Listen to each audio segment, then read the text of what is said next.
case, the FBI in Cleveland says they don't know about their own evidence. Forget hiding evidence. They're saying, you could read it on my website, that they didn't even know about their own records. Well, let me tell you, if prosecutors can't track what's in their own computer system, don't prosecute anybody until you figure that out first, okay? So I refuse to plead guilty. So what did Mark Bennett and Dan Caceres do? After they destroyed all this evidence and manufactured statements from people, they still couldn't get me to plead guilty. So they thought it would be a really good idea to have Dawn Pasella, the office manager of a multi-jurisdictional task force. They thought it would be a good idea to have Dawn, who at the time was 23 years old, that it would be a really good idea to have Dawn wearing a wire and invading into my trial strategy preparation, okay? To record what Tony and Tony's lawyer is saying about trial preparation, to donate money towards Tony's legal fees so the government could use her canceled check and start tracking our law firm's bank statement. This is illegal. I'm not allowed to bug the prosecutor's office before trial. Boy, I'd love to hear what they're saying in that conference room. I think I'll bug the but they did it to me. And so far, nobody thinks that's a problem either. It's absolutely unbelievable. Let me tell you something. All this stuff that was going on bothered Dawn. She was idealistic. She was brilliant. She didn't take what people said as gospel. She liked to decide for herself. And so she was so smart that she was looking at some of the documents inside the prosecutor's office and saying, wait a minute, the stuff I'm reading doesn't match what we're saying on TV. So she started questioning. She was ordered to wear a wire, told she would lose her job if she didn't. Then she's seeing not just me, but almost 1,000 innocent people being prosecuted on this ridiculous theory that realtors actually own mortgage companies and somehow we're responsible when banks make zany loans. Even though as a realtor, we have nothing to do with the bank loans. So she said, wait a minute, this doesn't make sense. And she changed my life. She called me one day and said, Tony, you need to know what's going on inside the prosecutor's office. And she tells me, I couldn't even believe this. I was so angry. How could the government, how could the prosecutors treat somebody like this? I wouldn't ask the ladies in my office to give me a cup of coffee, and yet these powerful men put this young lady in a situation to be wearing a wire and pretending she was some criminal justice graduate student working with defense lawyers. She's actually recording what we're saying about our trial preparation. So she said it was too much. She couldn't deal with it. It was wrong. And she switched sides and helped me. So the brilliant young lady that helped the prosecutors prepare for the first trial, okay, that I lost, helps me prepare for my second trial that I won.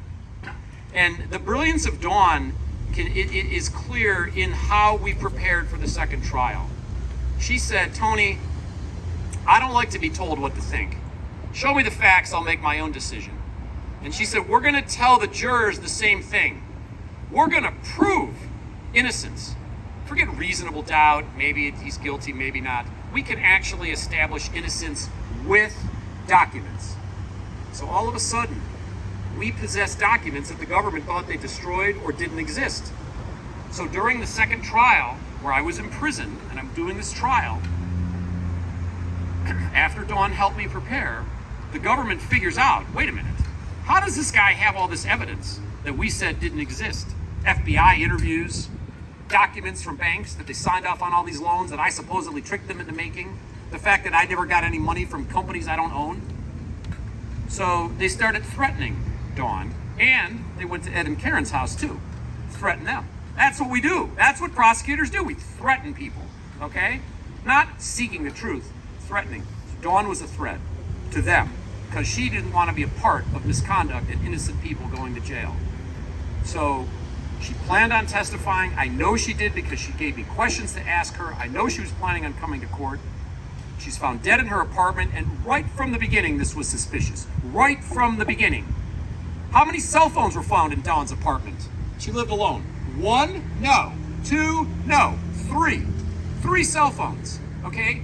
1 had an outbound phone call hours after she supposedly passed away. Somebody was in that apartment. There's 2 cups of coffee, not 1. You ever make yourself 2 cups of coffee if you're by yourself? I don't think so. So it was suspicious from the beginning.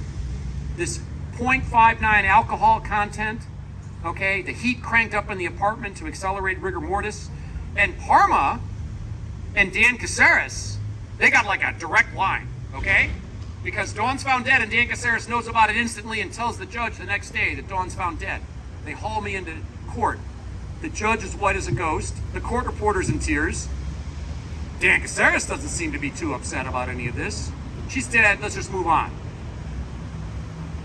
The computer in Dawn's apartment was missing. We have now a statement from a guy named Don Cleland, who ran the task force, who said Dawn was given hard drives with all the evidence in federal and state cases. Why on earth would these people put Dawn in that position of having all this evidence? You got 1,000 people going to prison. She's 23, 24, 25 years old, wearing a wire. Here, take all the evidence home. At the funeral home, people were concerned the way Dawn looked. Was there a struggle? Her face didn't look natural. And what did Parma police do? What did they do when they showed up at her apartment? God forbid, and found her like that. Did we call an ambulance? No, we called a mortuary service. They had the embalmers on the ready, standing by. This is the most outrageous misconduct by powerful people because they don't feel like admitting they're wrong.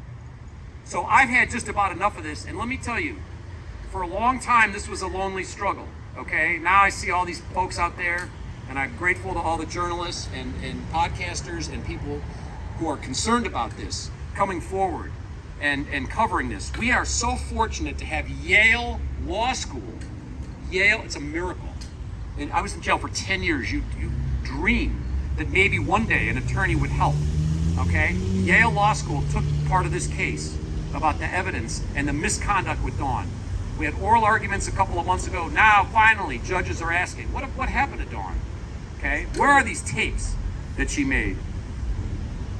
The largest national cold case in the country, Uncovered.com, they couldn't believe what they saw. They couldn't believe the documents that they saw. They couldn't believe the actions of these people in this building and down the street at the Parma police. The way the Picella family has been treated by the Parma police and the U.S. Attorney's Office and the Cuyahoga County prosecutors is a disgrace.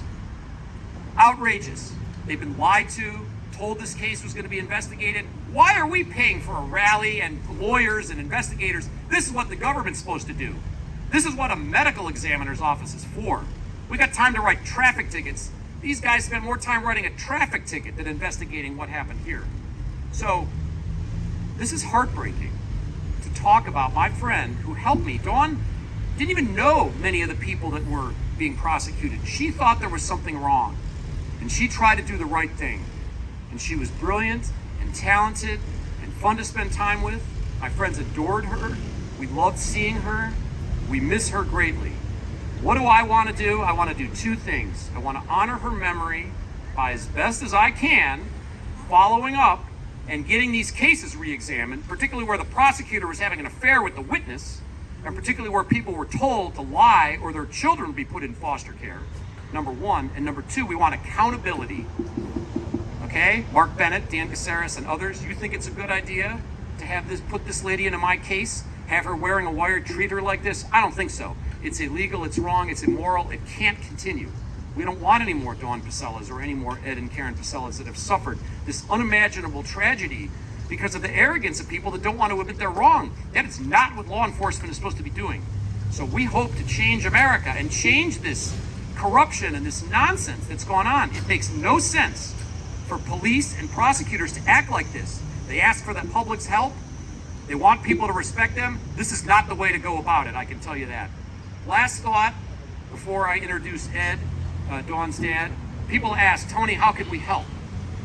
You know, even in death, Dawn still connects with people. People find her an inspiration.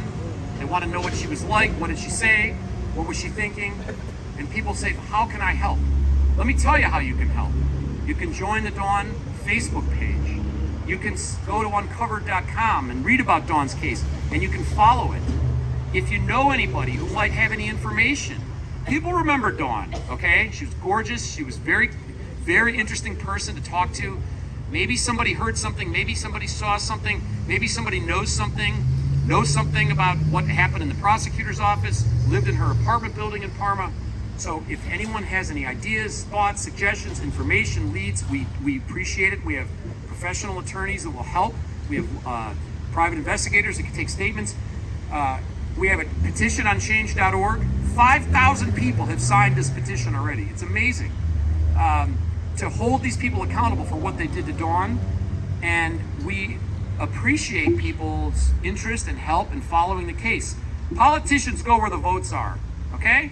If we show grassroots support that we are not going to tolerate this, we're going to get powerful people in the government. I don't think every single person in the government is rotten. Somebody in a position of authority is going to come forward and champion this cause and say this is wrong. We're not going to tolerate it. All right, it is now, you've heard enough from Tony. Now, Dawn's dad, Ed, is going to come up and say a few words. Ed is a decorated Vietnam War vet, served the country, good guy, pretty good sense of humor. And he's going to say a few words from the heart. And so let's give Ed Pacella a round of applause and a big welcome.